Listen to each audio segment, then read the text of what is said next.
आप सभी को सेवा संबंधी सादर प्रणाम, नमस्कार।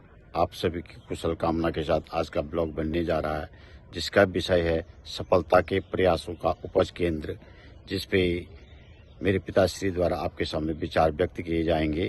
उम्मीद है आपको ब्लॉग पसंद आएगा, तो लाइक, शेयर, कमेंट और सब्सक्राइब जरूर कीजिए। तो सुनते हैं पिताजी के मुखाग्र बिंदु से इसी विषय पर। धन्यवाद। हमारे इस जीवन वाहक शरीर को उपयोगी बनाने के लिए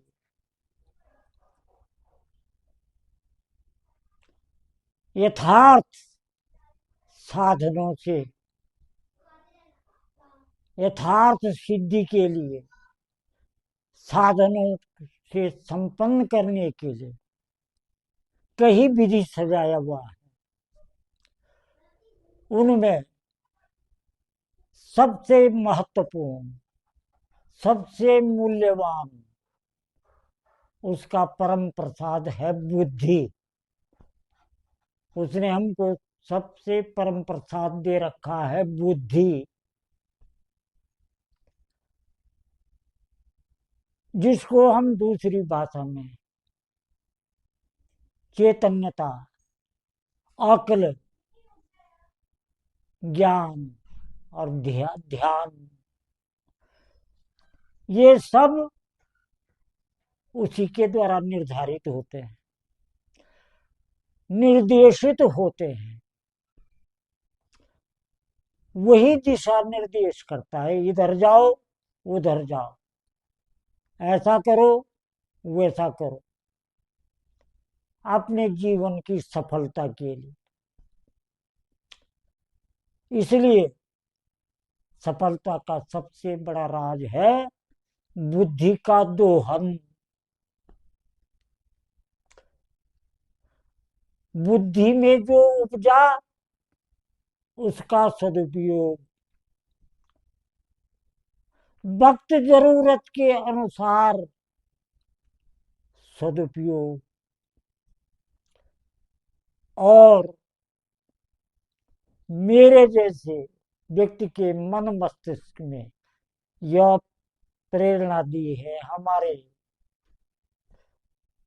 पूज्य वक्त के पारखी शरीर बलराज साहनी जी ने। उन्होंने उन्होंने वक्त को, वक्त के मूल्य को, वक्त के प्रभाव को, उसके उपयोग और सदुपयोग को किस विवेचना के साथ, किस वास्तविक के साथ अपनी फिल्म वक्त में प्रस्तुत किया हुआ है। शायद आप लोगों ने या तो देखा होगा या उनकी लिखी हुई पुस्तकें पढ़ी होंगी। नहीं पढ़ी हैं तो पढ़ने का मौका देना मेरी तरफ से।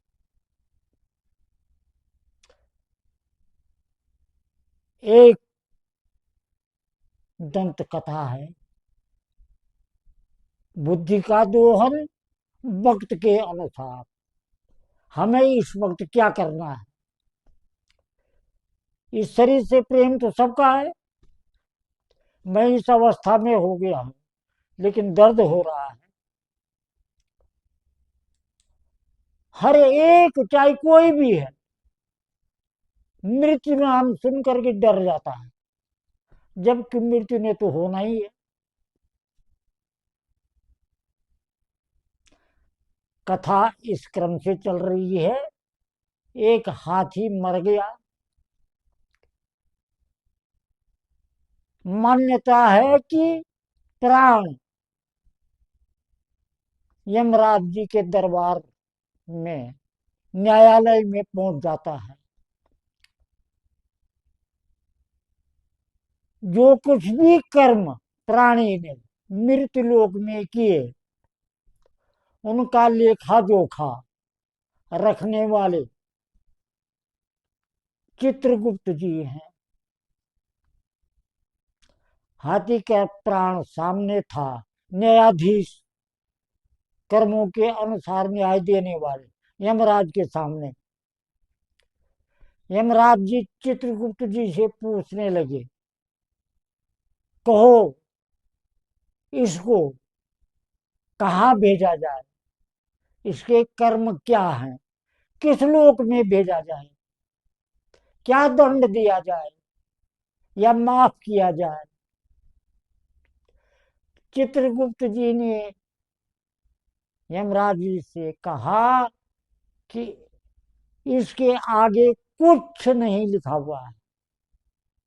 यमराज जी ने कहा है ऐसा कैसे हो सकता है, मृत्यु लोक का प्राणी, इसने कुछ नहीं किया वहां, न्याय अन्याय भला बुरा। तब तक हाथी का प्राण बोल पड़ा, महाराज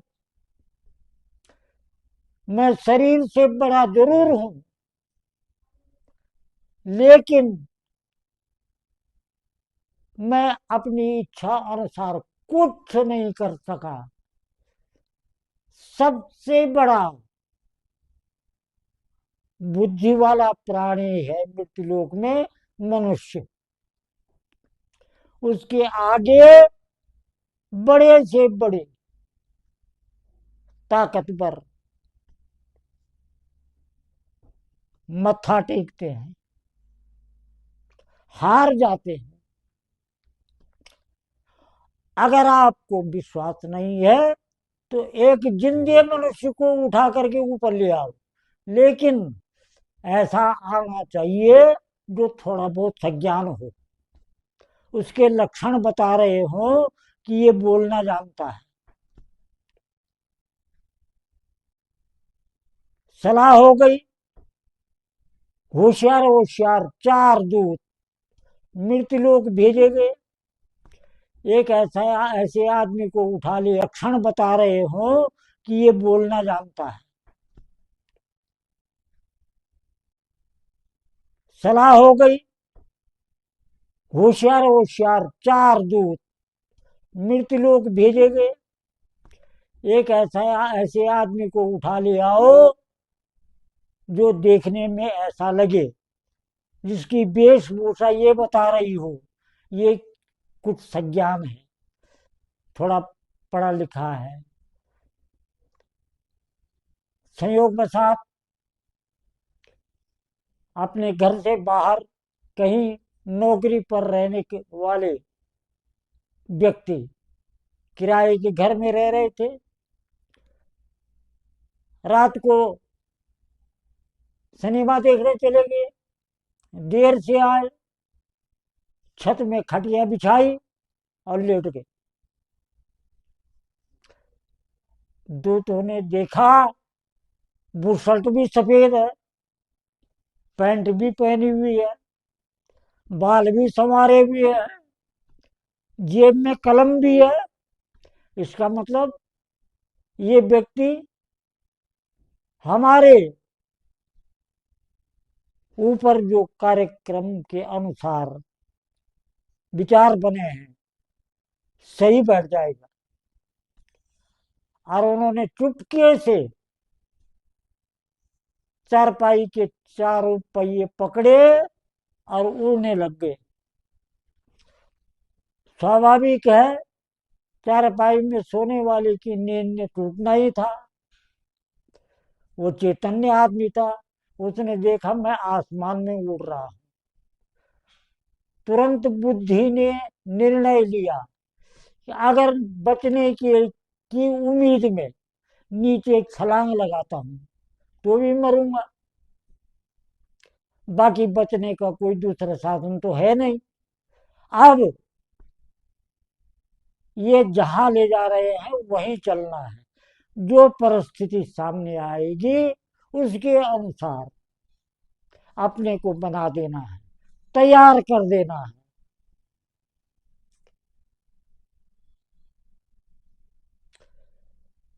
उसके काम नीचे लगे हुए थे। वो चारों यमदूत आपस में बातें कर रहे थे कि यार हम यमराज जी की सलाह के मुताबिक, उस हाथी के कहने के मुताबिक ठीक आदमी ले जा रहे होंगे। वो सारी बातें आपस में खुसर बुसर करते हुए कर रहे थे। वो सुन रहा था, उसने कहा अच्छा ये है मतलब। अब ऐसे ही वक्त का सदुपयोग किया जाए।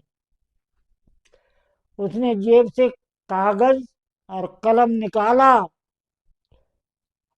और यमराज जी के नाम चिट्ठी लिख दी, वैकुंठ धाम के वासी विष्णु भगवान की तरफ से, कि मैं आपके पास एक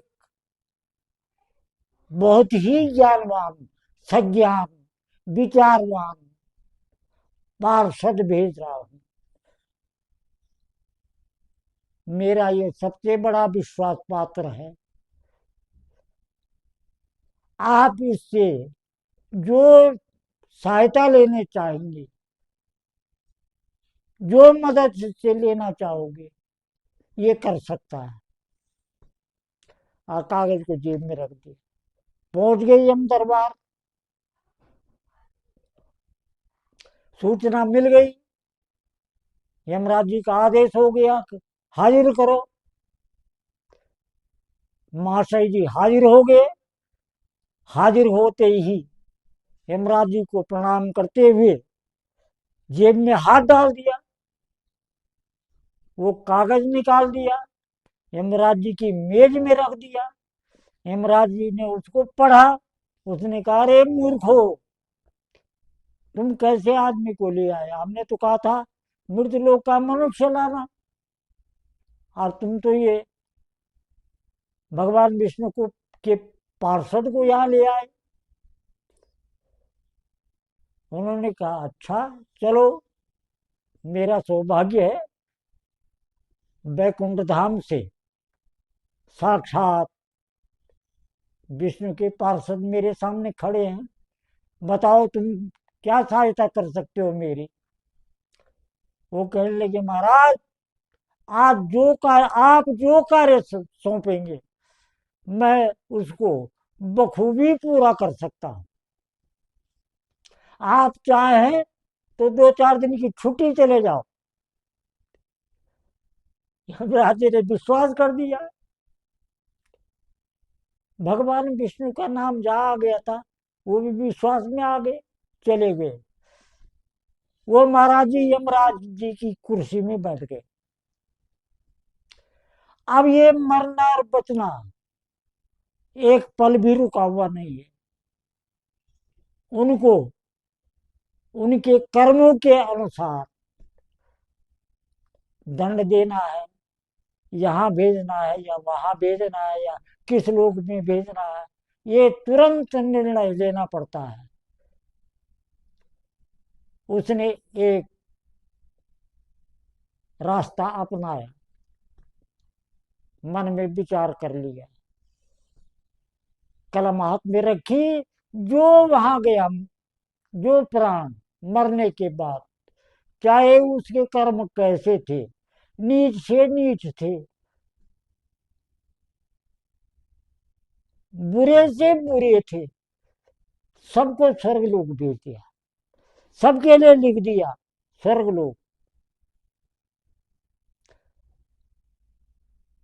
जब यमराज जी की कुर्सी पर बैठे हुए आदमी का आदेश हो रहा है, तो उसको कोई टाल नहीं सकता था। सब चले गए। ऊपर लाइन लग गई। स्वर्गलोक में, वैकुंठ धाम में, भगवान के विष्णु के धाम में हलचल मच गई कि ये क्या हो रहा है। लूले लंगड़े टेढ़े बिंगे, धर्मी कर्मी कुकर्मी, सब यहाँ आ रहे। यमराज जी से संपर्क करो। संपर्क का जो भी माध्यम रहा होगा, किया। यमराज जी ने कहा, महाराज, आपने भेजा, आपका पार्षद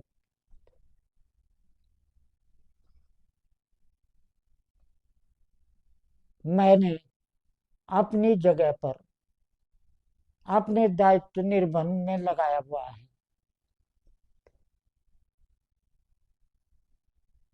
उसने कहा कि आप मुझे दायित्व सौंपेंगे, बखूबी निर्वहन कर दूंगा। भगवान विष्णु चौंक पड़े। यमराज जी क्या कह रहे हैं? ये सृष्टि की सारी व्यवस्था बदल गई। किसने बदली? कौन है वो? ये क्या हो गया? आदेश हुआ तुरंत उसको लेकर के आओ। यमराज जी गुस्सेबाज आदमी है, दंडाधिकारी। पकड़ा उसको, पहुंच गए बैकुंठ धाम। इस तमाशे को देखने के लिए भगवान शंकर भी और ब्रह्मा जी भी सब इकट्ठे हो गए। ये क्या हो रहा है? क्या तमाशा है?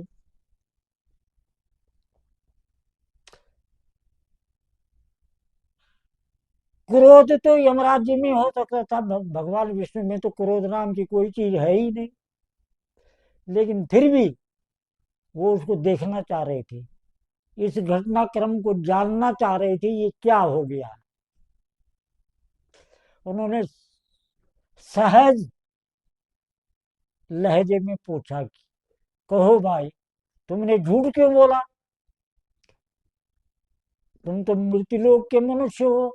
उन्होंने कहा महाराज, वो आदमी कह रहा है भगवान विष्णु से, मैंने नहीं बोला है। कि किसने बोला? वो सीधे हाथ से इशारा करने लगा, आपने बोला।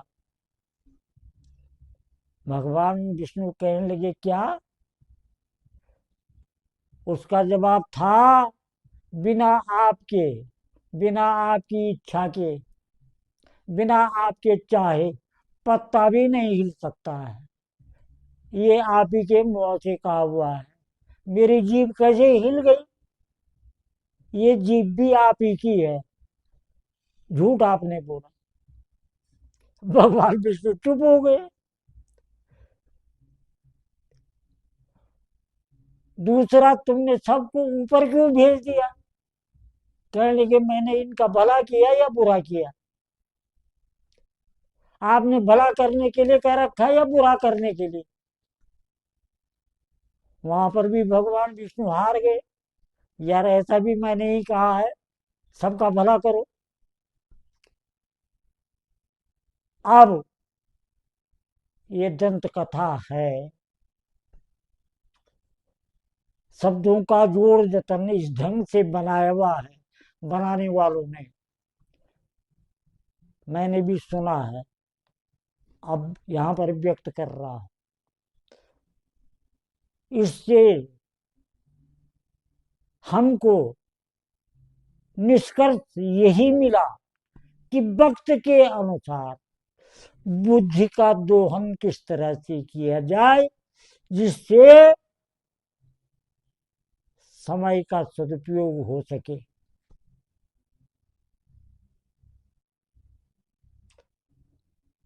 वक्त का सही उपयोग हो सके।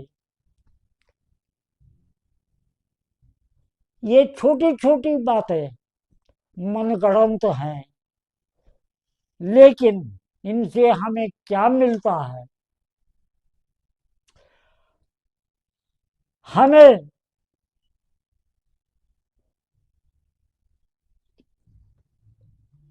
क्या ग्रहण करने के लिए जरूरी हो जाता है, हमें इस पर विचार करना है। इसलिए ये दंत कथाएं तो जरूर है, लेकिन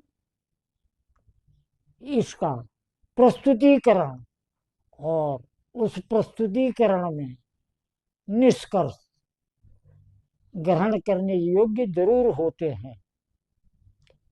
पुनः धन्यवाद।